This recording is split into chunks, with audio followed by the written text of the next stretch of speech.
Menjadi prajurit TNI bukan hanya sekedar cita-cita semata, tapi suatu kebanggaan yang luar biasa karena bisa menjaga negara kita tercinta ini, serta pastinya bisa membahagiakan orang tua kita.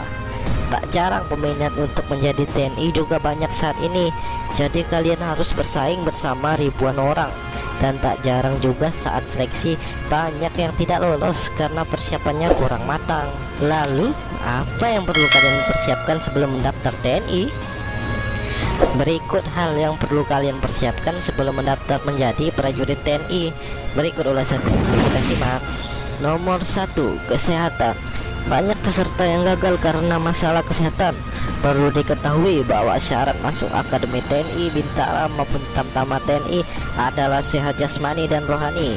Untuk masalah ini, rekrutmen TNI sangat ketat mengaturnya. Bahkan syarat gigi masuk TNI juga tidak boleh bolong atau bermasalah lainnya.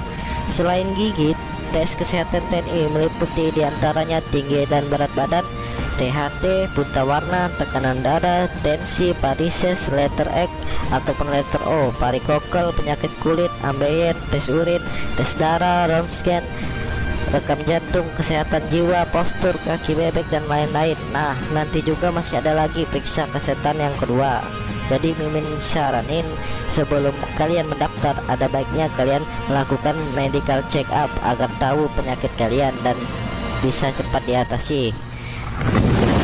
Nomor 2, latihan fisik masuk TNI.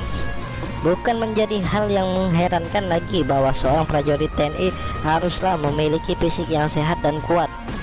Oleh karena itu, untuk dapat tergabung dan masuk dalam keanggotaan TNI, ada baiknya apabila kalian sering melakukan latihan fisik sebagai salah satu persiapan masuk TNI AD, AL maupun AU.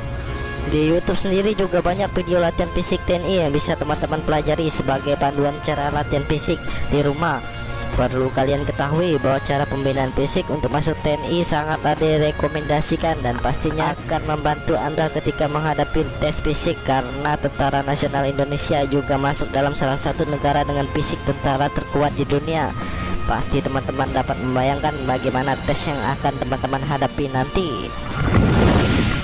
Nomor 3, psikotes.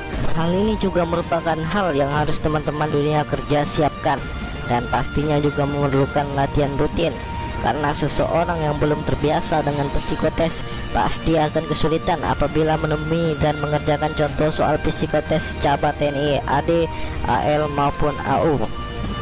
Teman-teman bisa melihat dan mempelajari beberapa contoh soal psikotes yang ada di internet maupun buku untuk melatih otak agar terbiasa ketika nanti menghadapi contoh soal tes akademik cabang TNI AD dalam proses rekrutmen TNI yang teman-teman ikuti. Tujuan diadakannya ujian psikotes sendiri adalah untuk mengukur kesiapan mental peserta ketika menjadi seorang TNI. Oleh karena itu, soal-soal psikotes TNI biasanya juga berhubungan dengan dunia militer. Nomor 4, persyaratan administrasi. Meskipun persyaratan administrasi merupakan syarat yang pertama harus dilengkapi, namun kenyataannya masih banyak peserta seleksi yang kurang lengkap dalam membawa syarat berkas pendaftaran TNI. Padahal ketika syarat administrasi dirasa kurang lengkap, maka dapat dipastikan bahwa teman-teman tidak akan dapat mengikuti seleksi masuk TNI. Nomor 5, akademik. Pada tahapan akademik, peserta akan diuji secara tertulis dan lisan mengenai pengetahuan umum, matematika, bahasa Inggris, fisika, ekonomi, biologi, seperti materi yang dipelajari ketika sekolah menengah pertama maupun sekolah menengah atas. Hal ini bertujuan agar Indonesia memiliki prajurit keamanan negara yang bukan cuma kuat dalam fisik, namun juga dalam pengetahuan dan intelektual. Nomor 6, pantohir. Kebanyakan peserta seleksi Tentara Nasional Republik Indonesia atau yang disingkat dengan TNI sering mengalami kegagalan pada tahapan ini, yaitu pantohir, panitia penentuan akhir. Proses tahapan pantohir terdiri dari 2 tahap, yaitu pantohirda, panitia penentuan akhir daerah, dan juga pantohirsat, panitia penentuan akhir pusat. Pantohir sendiri merupakan proses rekrutmen yang terakhir, karena pada tahapan pantohir TNI inilah Semua nilai dari calon prajurit TNI muda akan diakumulasikan dan dijumlah mulai dari persyaratan hingga nilai dari ujian yang telah dilalui. Nomor 7, mental. Untuk kalian yang serius dan bersungguh-sungguh dalam mengikuti tes masuk TNI, maka harus menyiapkan mental yang sangat kuat, baik ketika gagal maupun diterima. Pasti kalian semua bertanya-tanya, kenapa setelah diterima masih harus menyiapkan mental?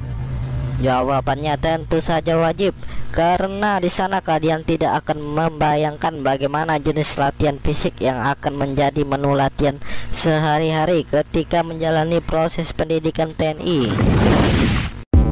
Demikianlah beberapa hal yang perlu kalian persiapkan untuk menjadi prajurit TNI. Perlu kalian ingat bahwa yang menentukan lulus atau tidak adalah diri kalian sendiri. Jadi bersungguh-sungguhlah dan jangan lupa berdoa, semoga kalian sukses.